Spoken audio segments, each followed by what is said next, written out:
গ্রহণযোগ্যতা হারিয়েছে বাংলাদেশি পাসপোর্ট, এই শিরোনামে একটি প্রতিবেদন প্রকাশ করেছে ইংরেজি দৈনিক নিউ এজ। সেই প্রতিবেদনে বলা হয়েছে, বিশ্বব্যাপী ভিসা নিষেধাজ্ঞা কঠোর হওয়ায় বাংলাদেশের পাসপোর্টের মূল্য ক্রমেই কমছে।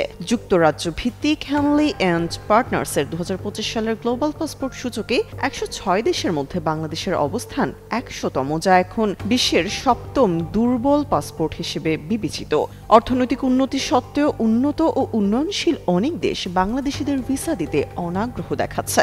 অভিবাসন বিশেষজ্ঞদের মতে, ভিসা অপব্যবহার, অবৈধ অভিবাসন এবং কিছু বাংলাদেশির বিদেশে অপরাধমূলক কর্মকাণ্ড দেশের ভাবমূর্তি ক্ষুণ্ণ করেছে। ফলে অনেক দেশ এখন প্রবেশের আগেই কঠোর যাচাই বাছাই চালাচ্ছে।